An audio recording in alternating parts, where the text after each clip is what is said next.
Good afternoon, everyone. Thank you for joining us as we gather on a beautiful return to spring kind of day.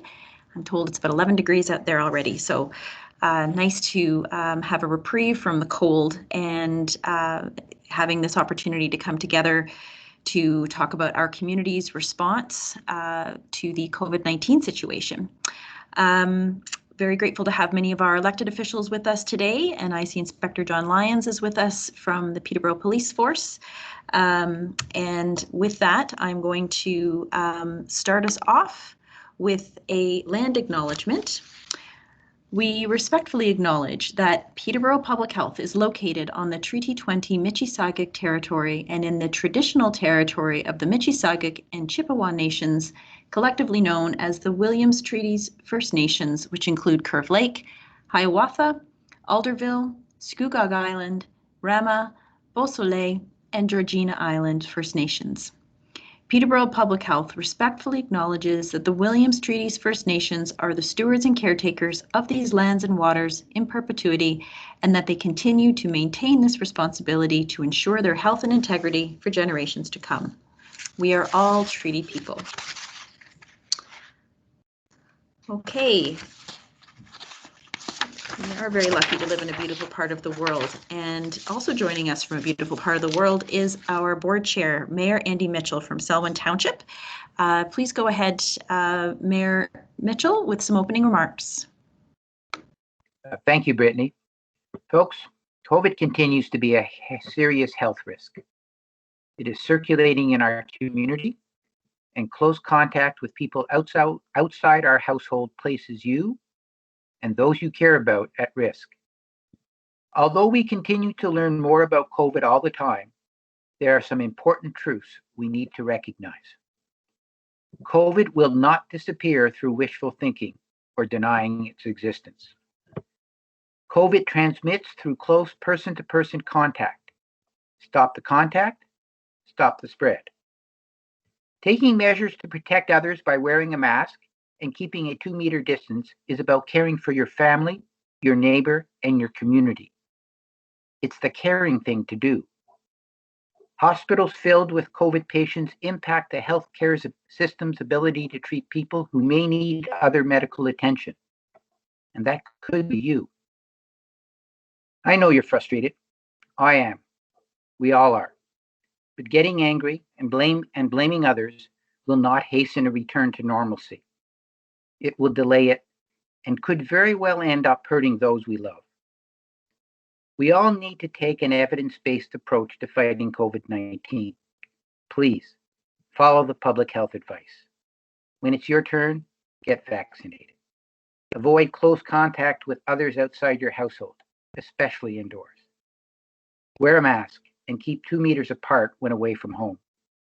Travel only for essential purposes. Stay home when ill or been exposed to someone who is ill. Stay safe, be well, and in all things, be kind. Thank you very much, Mayor Mitchell. Very pleased that you could join us today. Okay, so now let's work through our ever-changing COVID statistics. So with that, Dr. Salvatierra, if you could walk us through these slides, please. Sure. Thank you, Brittany. So I will begin with a situational update. As of 4:30 p.m. yesterday, there were 102 active cases, which is 21 fewer than we reported on Tuesday.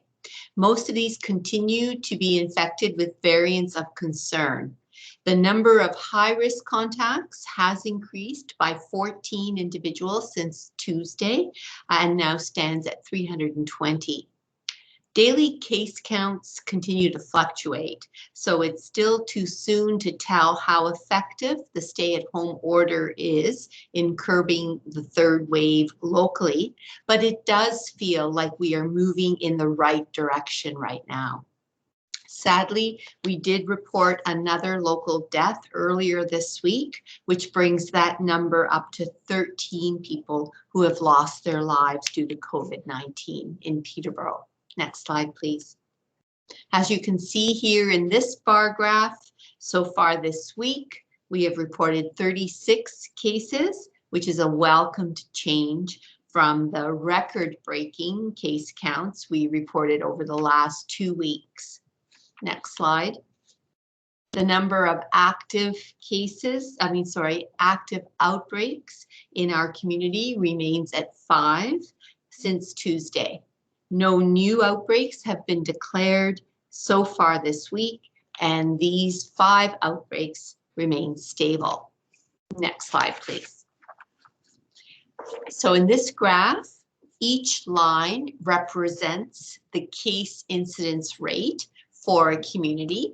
You'll see Peterborough shown in purple, but we've also included our neighboring health units. Durham Region is the yellow line, HKPR is in pink, and Hastings Prince Edward is in green. So what you can see here is that our current weekly rate stands at 55 cases per 100,000, and that's down from last week's pandemic high of 70 cases per 100,000. It's good to see that some of our neighboring health units are also seeing their case incidence rates falling, and in one, it's even lower than ours. But this graph also reflects how high case incidence rates are in the GTA. As we can see here, that Durham Region's rate is still over 300,000 cases per 300 cases per 100,000. This is a sobering reminder both of why prioritizing urban hotspots is so important, but also that this is not the time to be traveling between the GTA and our area. So everyone is to stay at home as directed by provincial order. Next slide, please. What you're seeing here is our latest wastewater surveillance results in blue and our daily case counts in red. The values from compared to last week are not as high, but they do correspond with our daily case counts, and they do show us that high levels of virus are being detected in city wastewater. And this confirms what we are seeing in our cases, that there is virus circulating in Peterborough and that transmission is continuing to occur. Next slide, please. As we noted last week, our vaccination data is also updated every Thursday. And here you can see that we now are reporting that close to 46,000 people have been vaccinated here in Peterborough. This is approximately 5,000 more than last week.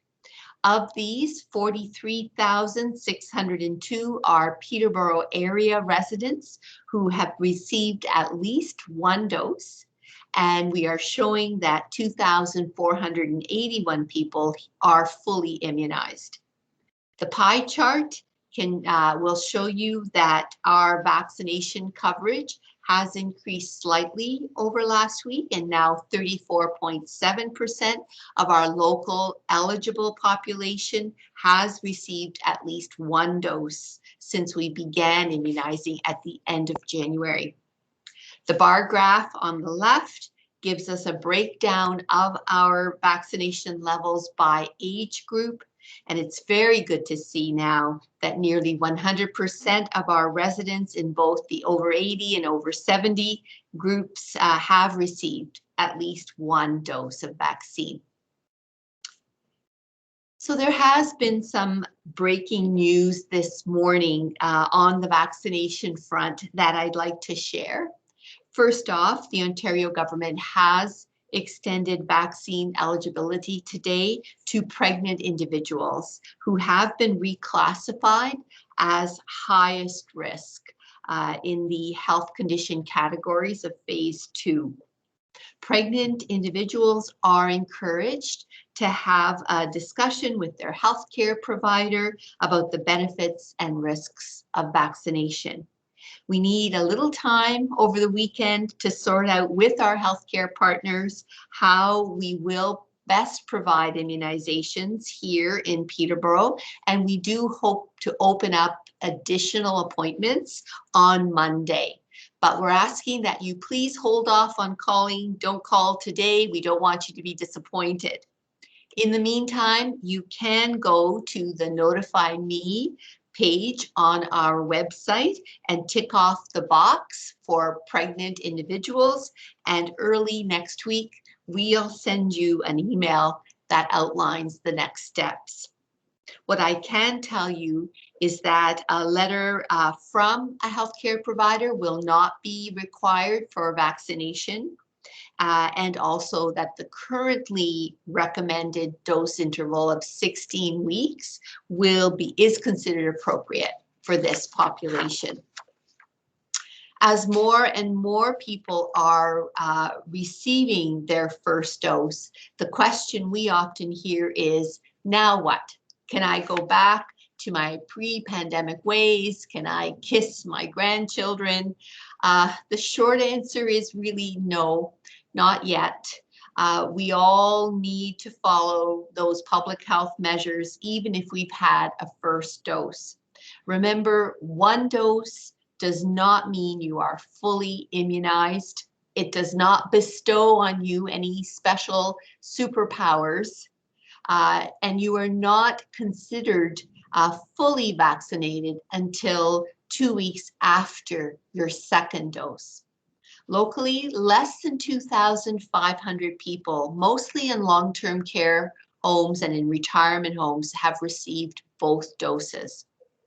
So with only 1/3 of our eligible population having received a first dose, we are still a long way off from having most people fully immunized or from even achieving herd immunity. There is emerging evidence that shows in general that after 3 to 4 weeks of receiving a first dose, you can count on about 60 to 80% effectiveness for preventing infection with COVID. The even better news is that all of the vaccines are between 80 to 90% effective in preventing severe disease or hospitalization, or even death after one dose.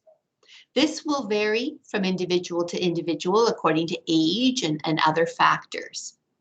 There is also good evidence to show that these vaccines appear to be effective against the B.1.1.7 variant of concern, which is the predominant type of COVID that is circulating here in our community right now. So thank you, and I'll turn the floor back over to Brittany. Okay, thank you very much, Dr. Salvatierra. So now we have an opportunity to hear from our elected officials, and we will start with our federal member of Parliament, MP Maryam Monsef.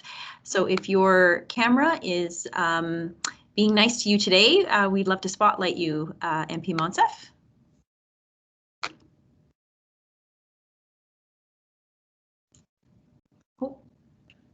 Maybe there's some technical challenges. We can certainly come back if need be.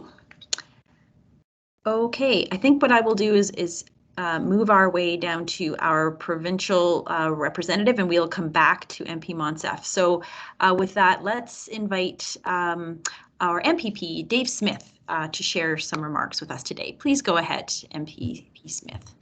Thanks, Brittany. Appreciate that.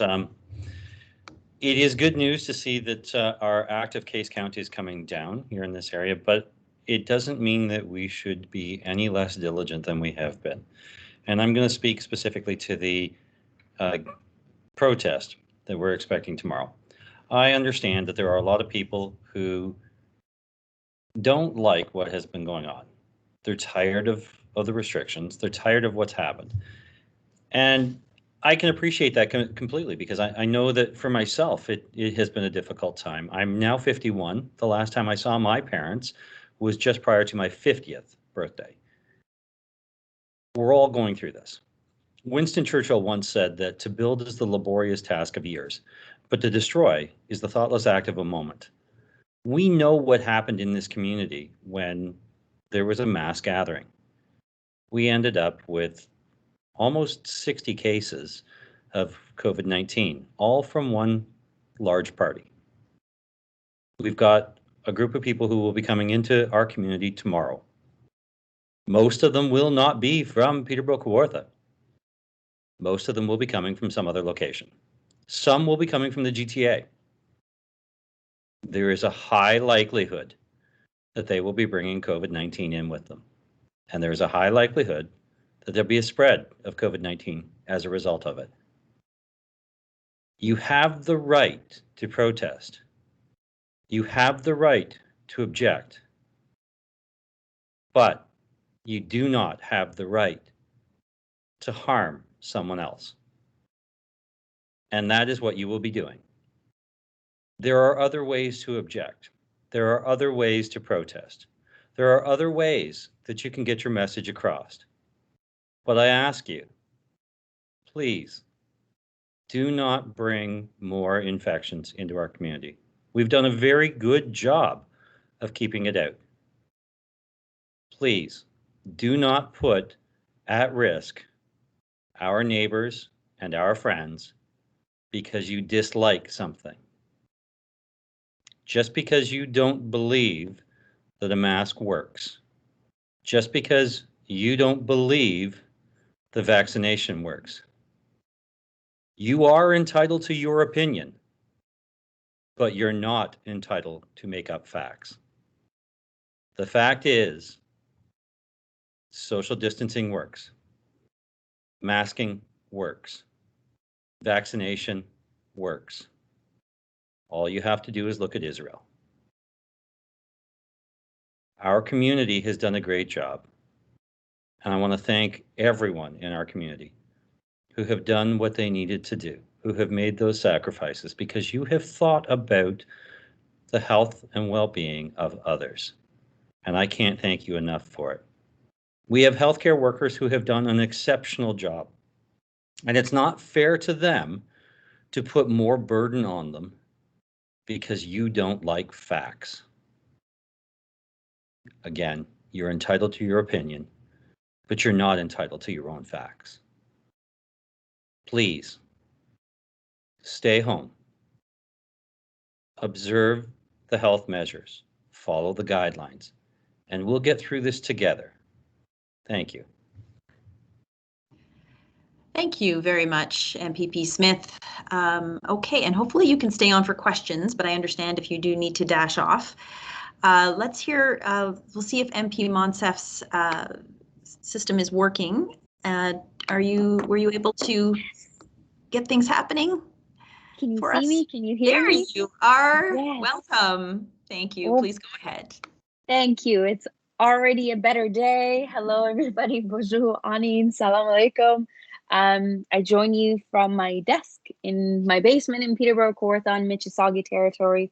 And I am so grateful to Dr. Salvatera, to you, Chair Mitchell, to you, amazing Brittany, and every single person on the front line of the fight against this pandemic. We're in the middle of a virulent third wave, and things are difficult, most difficult for those making the greatest sacrifices to care for the rest of us, and most burdensome for leaders in our community who are going above and beyond the call of duty. We appreciate you. I appreciate you. And I look forward to conquering COVID with you and putting this difficult chapter behind us.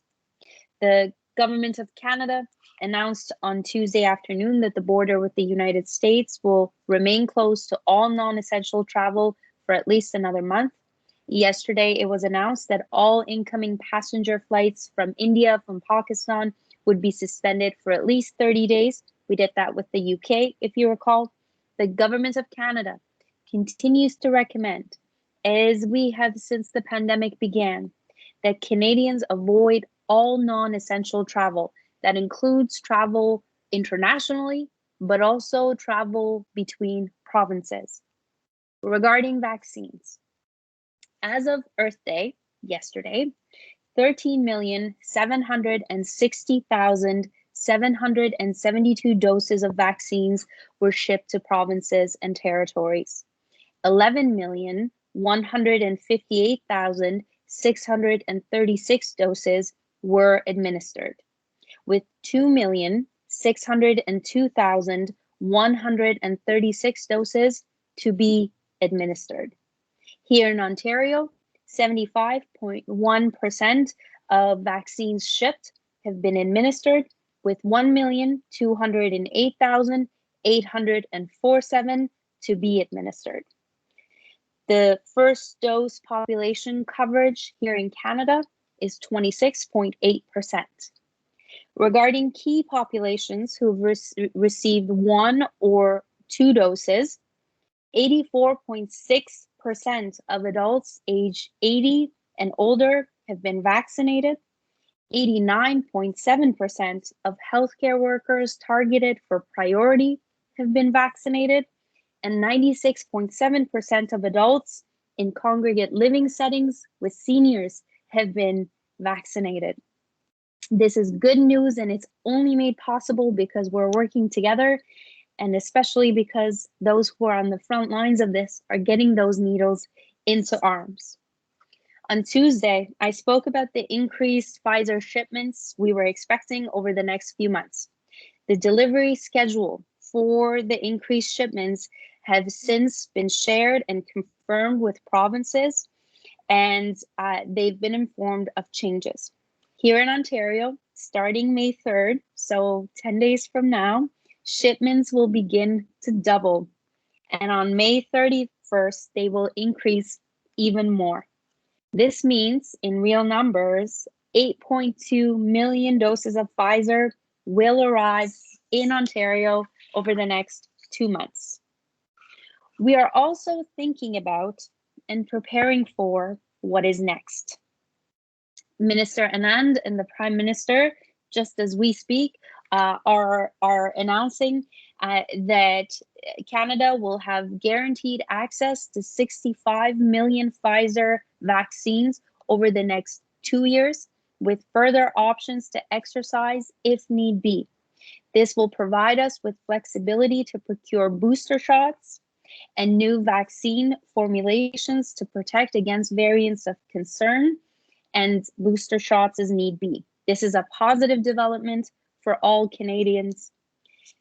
Lastly, our community, just like the entire country, has made many sacrifices over the past year.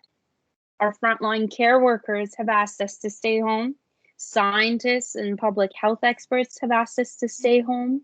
We're getting vaccines into arms, and we are getting closer and closer to conquering COVID and putting it behind us. And of course, every Canadian has the right to dissent and to express their opinion if, especially, they disagree with public policy. However, facts are facts. And if you're coming to our community to put our residents at risk, to create the potential for a super spreader event, to further strain our already exhausted frontline workers, we ask you kindly and respectfully to stay home. It is not worth it, and we ask you to find other ways to express your displeasure and disagreement. There are 13 families hurting because they've lost loved ones to COVID. And if your coming here means more lives will be lost, that is not okay. It is reckless, it is dangerous, and it is unnecessary. We know what we have to do.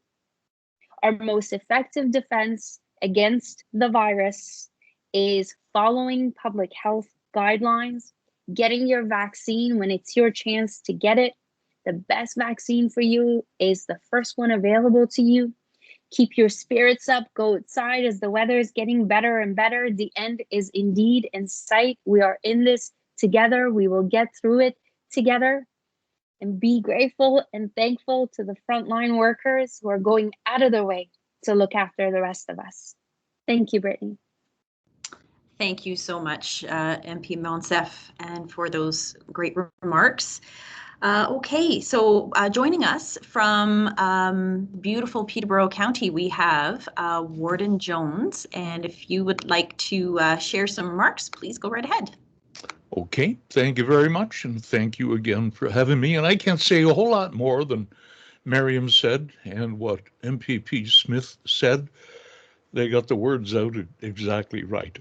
And it is so disturbing that we have to do this little preaching about please don't come to our area and spread the virus. Why should we have to say this? We all got together the other day, Diane and Miriam and Dave and myself, and we kind of put a video together. And what I tried to say in the video here is that our parents and our grandparents and our great grandparents had to go to war at one time or another. They had to carry guns. They had to kill people. They had to work in munition factories. They had to build tanks. They had to do all these things that maybe they didn't want to do either. But they were in a war and they had to fight with everything in them, and everyone had to work together. So they had to do all that. Now we're in a war, and don't think otherwise. We are in a war. And what are they asking us to do? Hold a gun? No. Work in a munition factory? No. They're asking us to sit in our front room. How tough is that? So I sure hope that this anticipated event on the weekend in Peterborough is just that, anticipated. Sometimes in life, you've got to do what you've got to do, and you've got to think of someone else and not just yourself. We have a community to worry about. We're in a war, and you have, as we've said, every right in the world to think the way you want to think, but you don't have a right to put our friends and our family and our community members in any kind of jeopardy. So please, let's use some common sense. We'll get out of this, but we won't be getting out of it anytime soon if you keep demanding your rights. It's affecting all of us, not just you. So thanks everybody for what you're doing. Thank you to the media again. I like to thank them when I can. They seem to kind of get left out of things sometimes, but thank you for getting the words across. Thank you to our health unit. Thank you to our fellow government people. We've got to work together on this. This is a very special time. So from Peterborough County, I want to wish everybody the best. Please, please stay safe, and please use some common sense. Thanks, everybody. Thank you very much, Warden Jones, for the sobering message. Okay, so now we do have a chance to hear from our media partners. And if you could just indicate who you would like to direct your question towards. Joining us, we also have Chief Gilbert from the Peterborough Police Service, and I understand Ashley Webster is available for comments on behalf of the mayor. So I will start off with Mark from Global, Mark Junta. If you've got some questions, please go ahead. Yes, thank you. My question, first one will be for MPP Dave Smith. Just wondering if you have a message at all for a federal leader of a party and an independent MPP who are saying they're coming here when we have non-essential, like we're not supposed to be not traveling right now. Do you have a message for them? Absolutely. Stay home. I don't want you here. Go away. You don't belong here. The travel restrictions are put in place so that you're not bringing COVID from one place to another. We know that the virus moves with people. It doesn't walk. It doesn't run. It can't drive. It can't fly. It hops on the back of somebody and follows them around. So stay home and don't bring it here. Is it at all disheartening to see this event growing to be what it is? I mean, it's been 200 or so people every weekend, it seems, and now seeing what happened in Belleville, these events are growing, especially with these leaders coming. So just is it disheartening for you to see that it continues to grow in leaps and bounds? The growth that we're seeing here in Peterborough is not from Peterborough residents. What we have seen is a number of outlets, and I'll center one out in particular. Rebel Media has decided that they're going to jump on this and they're going to run with it. And they've been bringing people into our community. That's irresponsible. Now we've got Randy Hillier, who I have very little respect for whatsoever. I know he was an elected official, or he is an elected official. He was a member of our caucus, but to be very blunt and honest with it, I never actually met Randy because he never showed up to anything. Everything is about him and nothing else. He never came to caucus. He never came to caucus retreats. I didn't see him in committee, and I rarely saw him show up at the House. There's a prime example of a guy who takes the paycheck and it's all about him. Go home, Randy. I didn't like you when you were at Queen's Park with me. I really don't want to see you come into my community, and I surely do not want to see you infect a bunch of people. So go home. Do you have hopes that police will be able to keep the event smaller than it sounds like it's going to be? I think that we've got an exceptional police force here. Chief Gilbert has done a fantastic job. We've got a number of officers that I have a huge amount of respect for. I have known a number of them for a long time. They are a great group of guys.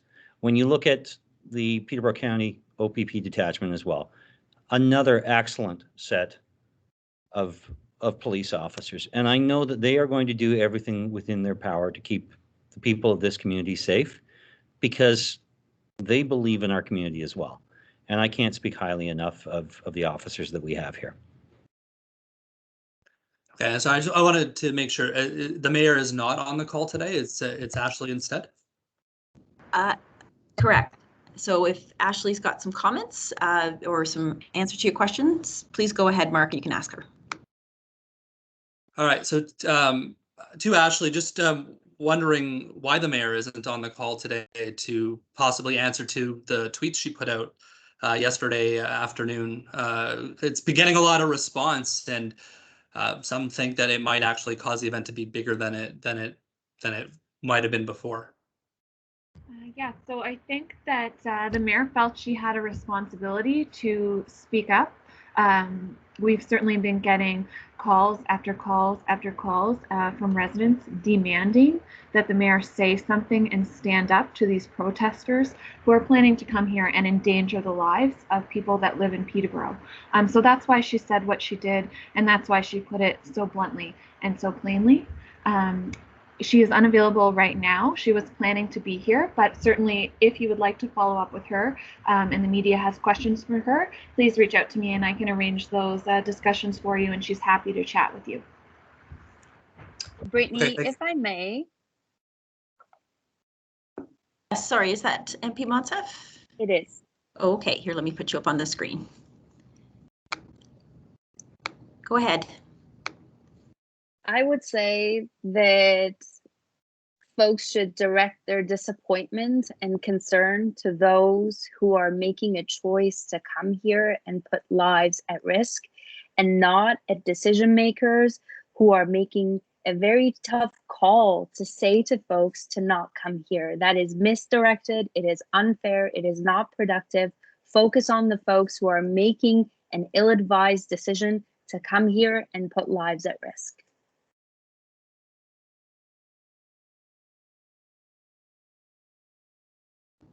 Thank you, MP Montsev. Mark, any other questions before we move on? No, I'm good. Thank you.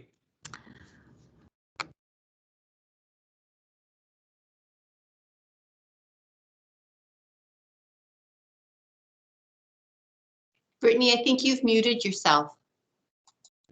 My apologies, everyone. Sorry about that.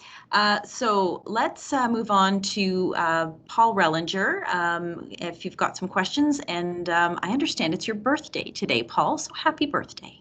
It is, and I share it with my granddaughter, so it's not really my birthday, if you know what I mean. Nice. Yes, I do, actually. I had a couple questions for Dr. Salvatore and also Scott Chief Gilbert, if I could. Regarding the unfortunate reporting of a death, was that related to an outbreak or? No, it was not, Paul. Okay.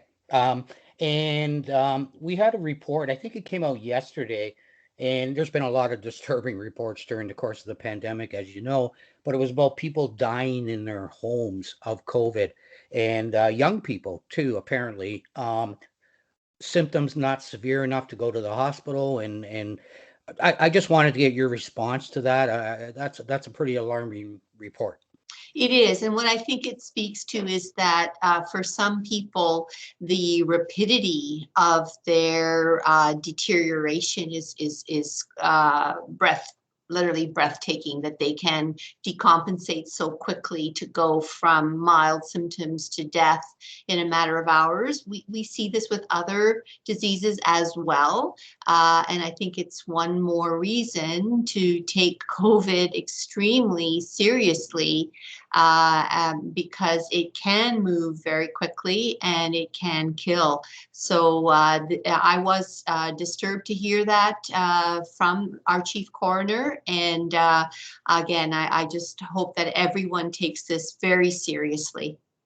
Thank you so much, Dr. Salvatierra. If Chief Gilbert's on the call, I had a question as well.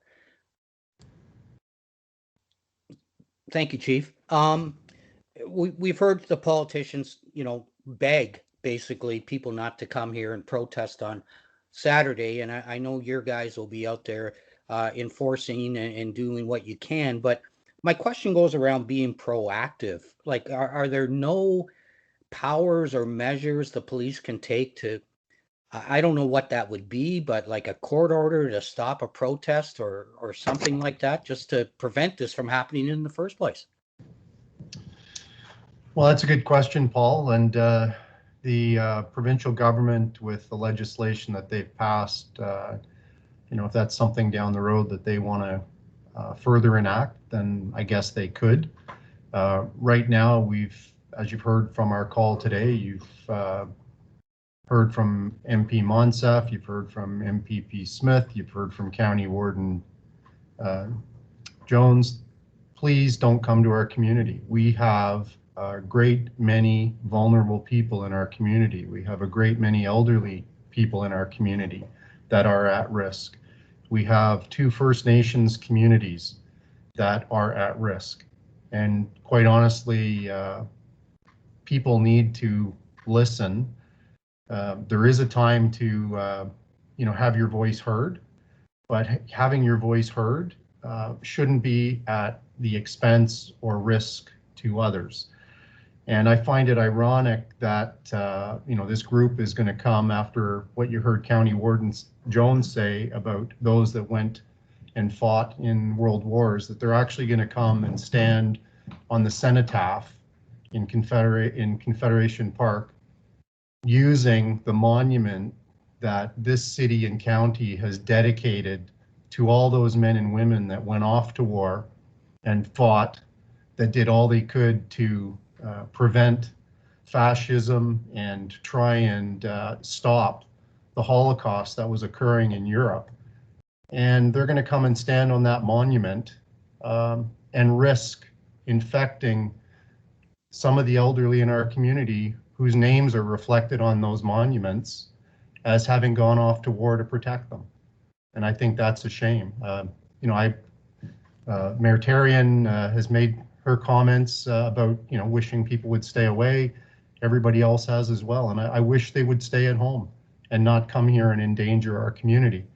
But the reality of it is the power doesn't exist right now to prevent people from coming here. We will do what we can to enforce the rules around the lockdown and the stay-at-home order.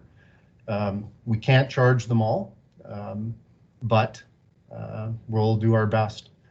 And the other part of that is that, we have a duty to try and keep our community safe.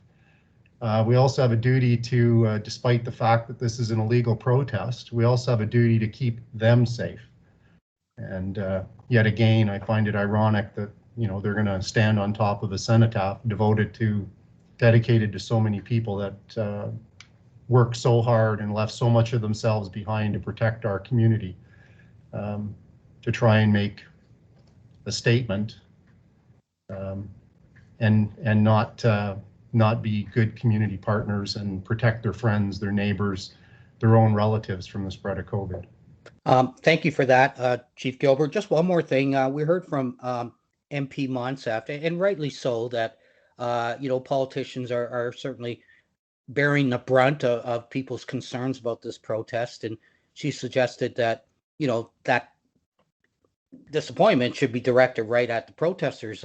But my question is, I guess that's a double-edged sword, because I don't think you've seen this to date, but you could have a whole other group that could go out to these protests and protest the protests. And we've seen that with many other protests, right? But that hasn't happened yet. But that's got to be a bit of a concern as well. Well, it's always a concern. And, I saw that many times in Toronto, where one group would be opposed by another group. And the reality of it right now for all of us is that are adhering to the rules, the public health guidelines, to keep ourselves safe, as well as our friends, family, and other community members safe. Now is not the time to counter protest people that are doing something that is illegal and clearly is endangering the health and safety of other members in our community. I just urge them that the best thing that they can do is have a look at the pictures in the paper when they're published, and help us to identify some of the offenders, because as I said, we can't charge them all at the protest, but we have been doing follow-up investigations and laying additional charges when offenders are identified. Great, Chief Gilbert. Thank you so much for that thorough answer. And that's it for me, Brittany. Great. Okay, thank you very much, Paul and Chief Gilbert. Okay, let's hear from Matt Latour from our local radio stations, Oldies and Freak Radio. Go ahead, Matt. Do you have some questions? Yeah, I've got one for Chief Gilbert and one for Dr. Salvatierra. For the Chief, I know you may have touched on this a bit just talking to Paul. Does the approach change at all when you go to this protest this weekend? Because I know you guys have been, such an educational based approach. Does it change knowing that, this is deliberately breaking the rules? No, our approach has always been centered around trying to keep the peace at the protests, but also balancing our ability to do enforcement and making sure that not only the organizers held accountable, but that where possible, we are charging other people. So it's, as I said, you can't charge them all. I mean, I'd be happy to set up a table there if they want to make a public statement about their displeasure with the rules. I'm happy to set up a table there, and they can all line up socially distant, and we'll issue each of them a ticket, if that's what they want to do to advance their cause. But somehow I doubt that. Thank you, Chief. And for Dr. Salvatierra, a non-protest related question, maybe lighten the mood a little bit. We've seen a lot of the numbers here. The active case numbers has dropped pretty steadily over the last few days. Is this encouraging for you from, a healthcare standpoint, or do you think that you're more cautiously optimistic because we are still seeing 12 or so new cases a day? Every day that has fewer cases in it than the day before is a reason to get optimistic and to be encouraged, Matt. So certainly the last few days have been a bit of a relief. We welcome them. People are working very hard here, and I'll tell you that there are days where we can't get through the number of cases and we can't complete our contact investigation, and that worries me, because with the variants of concern, the transmission is so quick that we know how urgent it is for us to identify people and to make sure they self-isolate and get tested. So so as I said, it's always encouraging. I think the wastewater surveillance data, though, is sobering in that it shows still very high levels of the virus present in our community. And so I think it's important that we continue to be as cautious as ever and to follow all of the public health measures. That's it for me. Thank you. Okay, great. Thank you very much, Matt. So let's hear from Taylor Clydesdale. It's been a while since we've had you join, Taylor. Nice to have you back. Thanks, Brittany. Yep, just filling in for the day for Bill. He'll be back next week, so don't get too used to me. Okay. I think all of my questions today are for the chief. Just a quick question before we go into the rally related stuff, but has there been any update on the number of fines handed out since the last COVID press briefing? I'll defer to Inspector Lyons just to update you on the numbers. Yeah, thank you, Chief. So just as an update, we do have the 6 offenses that have been issued. 4 were the COVID-related tickets, and 2 were related to the drone. And there are still folks being actively sought in relation to further charges, and those will be released once the paperwork has been delivered. Okay, perfect. Moving on then to Chief Gilbert and my questions about the rally. What is the extent of police's involvement plan for tomorrow's rally? I know police have been present, but have seemingly kind of kept their distance. Is that the planned involvement for them tomorrow then, or police planning on being any more involved? Well, Taylor, I'm not going to talk about the police response for tomorrow. Obviously, there's a reason why we have plans, and we like to keep those to ourselves, and we'll see how things unfold tomorrow.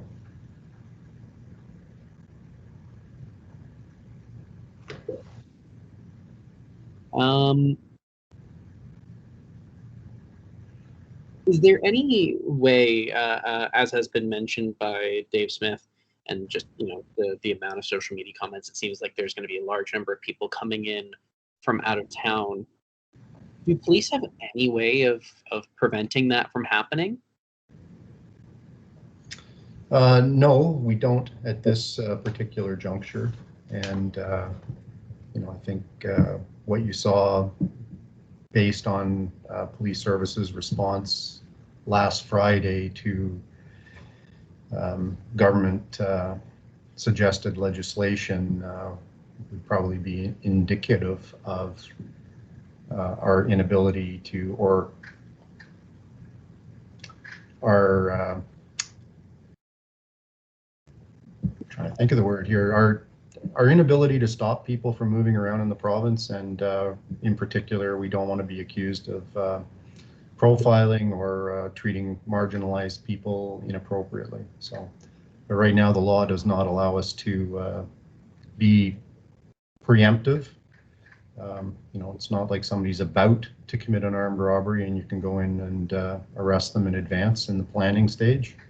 That legal authority doesn't exist in relation to the stay-at-home orders. Mm-hmm. And you mentioned that we can't charge all of them, but we see lots of Facebook comments and lots of comments from people on social media saying, they all should be charged. Police should go in and ticket them all. Maybe you can explain your reasoning a bit for those people so that they understand why can't you go in and charge them all.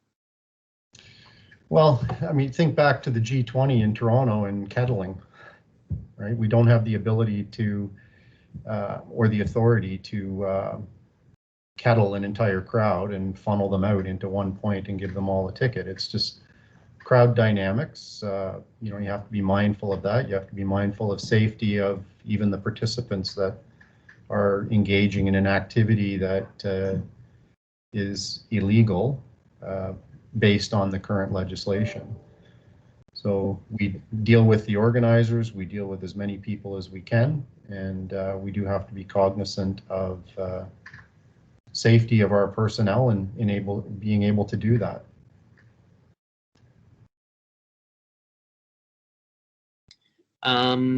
Last question for me.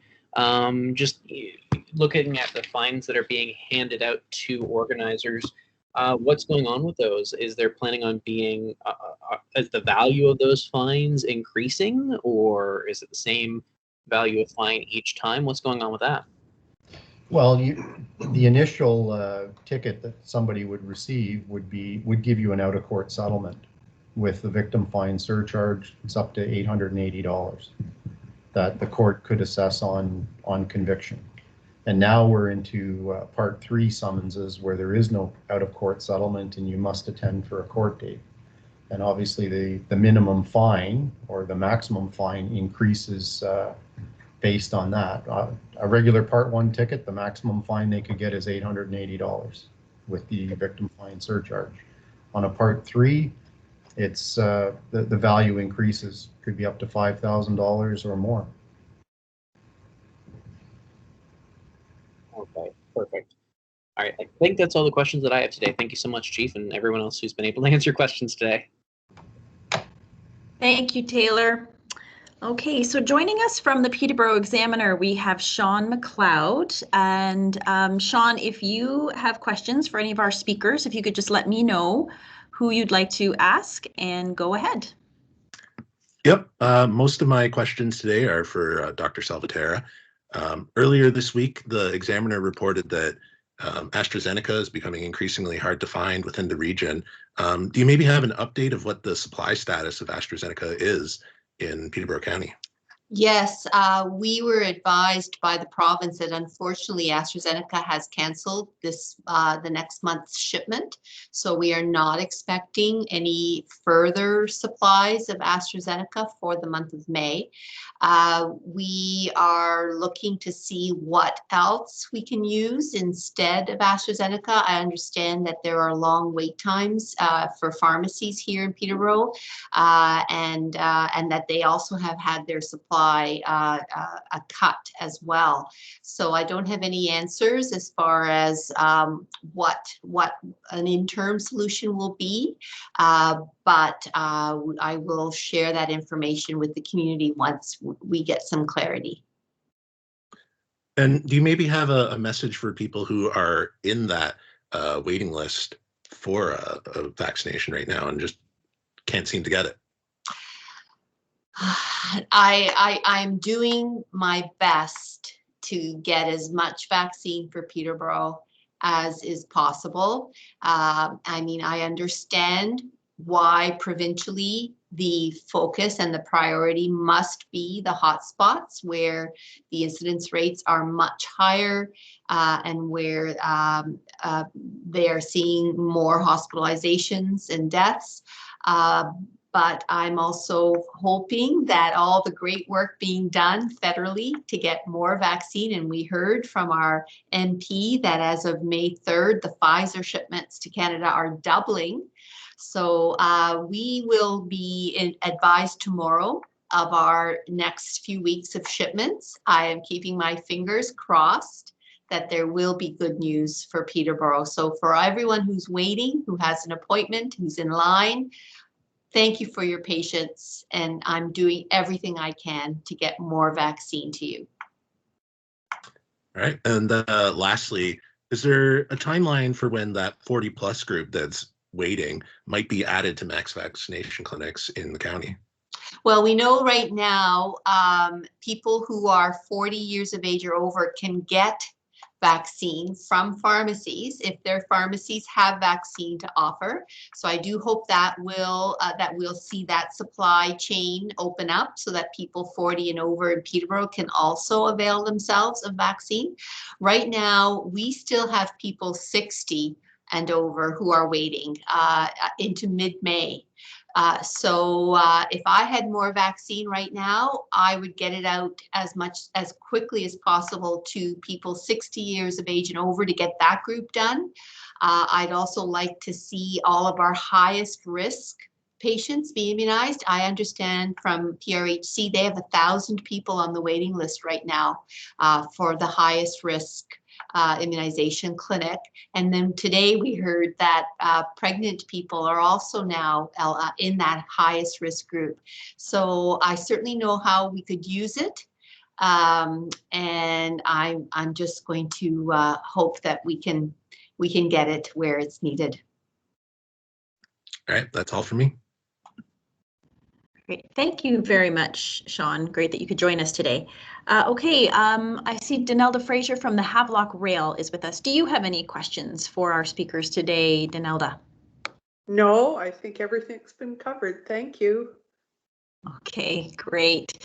Okay, we have a few reporters from Global Left. Let's start with Sam Hoped. I hope I'm pronouncing that correctly. Do you have some questions today? Yes, I do. Thanks, Brittany. I'd like to direct my questions first to Dr. Salvatierra and then to Chief Gilbert. Dr. Salvatierra, this pertains to the rallies. We've seen PPH take action towards forcibly closing a small business for not complying with public health orders. Why are these weekly gatherings in Peterborough still allowed to persist if they're deemed at risk to becoming super spreader events? Well, thank you, Sam, for reminding everyone that there is risk involved when people come together and do not follow public health measures. I'm encouraged to hear that the police are planning on enforcing the provincial restrictions, and I'm counting on them for that support.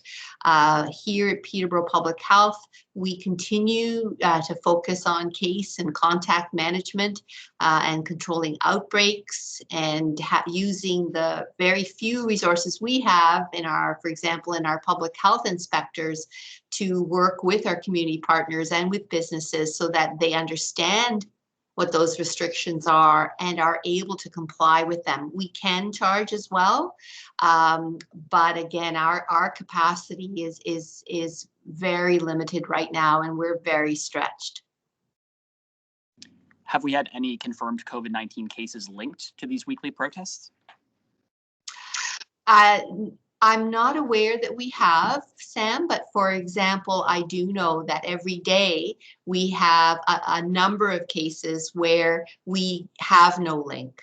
So there is community acquisition occurring, and so I can't rule it out, even though I may not have a direct link. Thank you, Dr. Salvatierra. Next up for Chief Gilbert. The logistics of ticketing a crowd this size seems to be curbed by needing to identify the offenders after the fact. If these gatherings are deemed illegal, as you have said, why is it not within police power to ask any or all protesters, for that matter, for identification if a crime is being committed? Well, it is within our power, and they are required to identify. And our officers do enforcement in relation to the demonstrations. There are a number of people that have been very vocal that are the organizers of these events, and they are also getting ticketed. We do have the ability to ticket other people there, and they are required to identify themselves. But if they don't identify themselves, an officer is in an arrest situation for obstruct police and in a large crowd, sometimes that's not the greatest thing to be doing. So you have to balance the safety of the officers and the safety of the crowd in order to do the enforcement piece. So there's a lot of different things. It's not as easy as saying, yeah, that person's in the crowd, go give them a ticket, because there's other things that are of concern that need to be addressed or need to be worried about. And as you've noticed, there's a number of people that attend these events with small children. And the last thing that you want to do is provoke a crowd that is peaceful into violence and have a stampede or any type of chaos occur where you have any of these small children injured. So there's a lot of different considerations, and it's it's not as simple as saying there's a red light, you have to stop for it. So we take a lot of different things into consideration. There's a lot of moving parts. I appreciate what people are saying and how they feel about these events and wanting everybody charged, but it's just not always possible to charge everybody, which is why we do a lot of our enforcement after the fact, after the demonstration is over, because we're not trying to provoke the crowd. Is there expected to be a bigger presence at tomorrow's protest? And if so, have Peterborough Police called in any more officers to aid in securing the event? As I said earlier, I'm not going to talk about our plans for tomorrow. We're paying attention to what's been going on, and our response will be appropriate for tomorrow. Is it expected that they are going to march down George Street like they did the week prior? They've indicated that they're going to march. That doesn't necessarily mean they're going to go down George Street. So. Thank you, Chief Gilbert. That's all. Okay, thank you, Sam.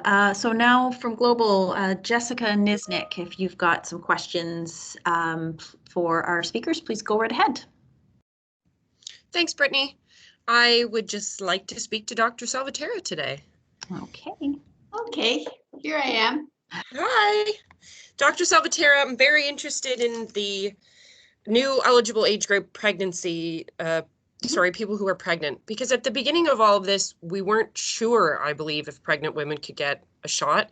And then you were supposed to wait 2 months if you were trying to get pregnant.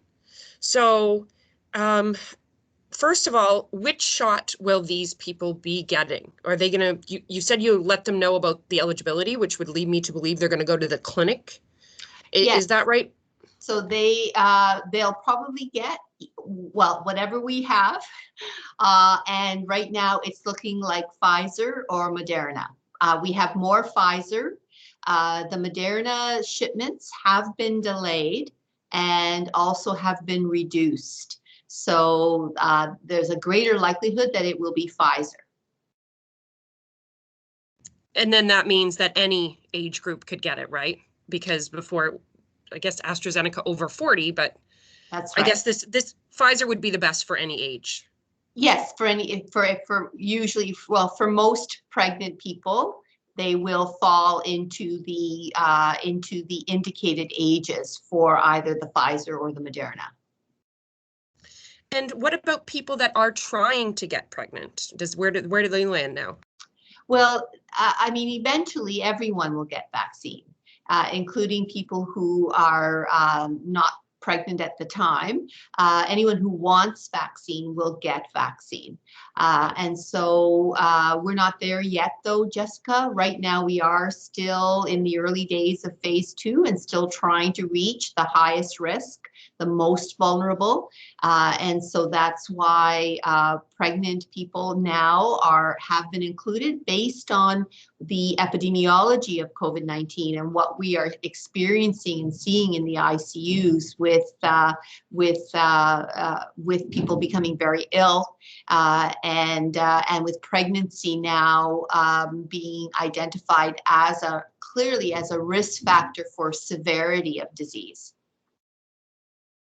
That's what I was going to wonder about, what made them a priority all of a sudden. Mm-hmm. And it's, yes, and if I may add, it's typically the last trimester of the pregnancy that seems to be at greatest risk, where the pregnancy is posing its greatest risk.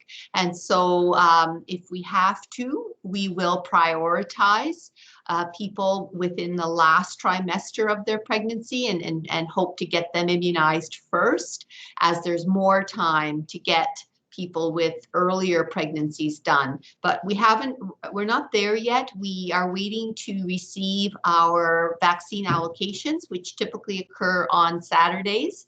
And once we know how much vaccine we are receiving, we will then be able to do appropriate planning for this population.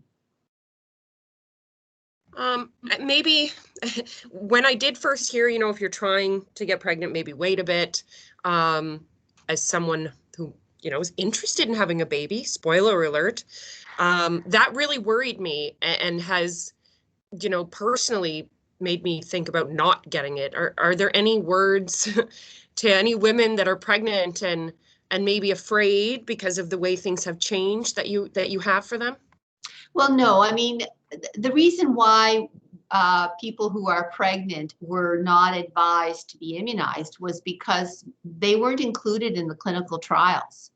Now that we've been using these vaccines and immunized millions and millions of people, including pregnant healthcare workers, because they wanted the vaccine in order to protect them from occupational exposures, we're gaining more experience. And so we'll know better as time progresses as to whether there is any risk. But what we know of vaccines, we know this is not a live vaccine, so we're not really concerned about, potentially infecting the fetus. And we know that we currently do immunize pregnant people with vaccines like tetanus toxoid or with pertussis vaccine. We give these vaccines throughout pregnancy. We know they're safe.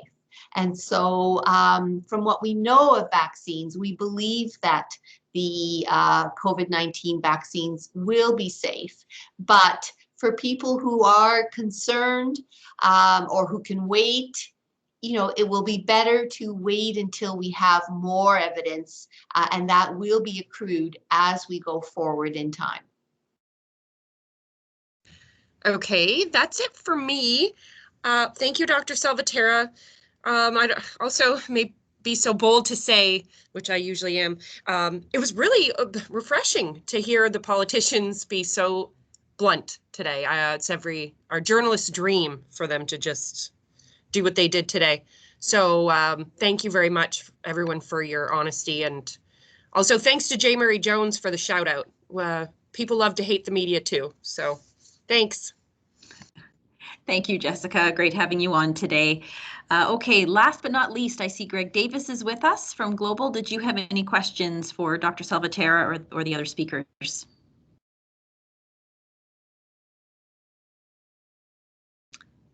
Maybe Greg is... I'm here, sorry. Oh, you are here, okay. Did you have questions? I have one question left for Chief Scott Gilbert, if he's still available.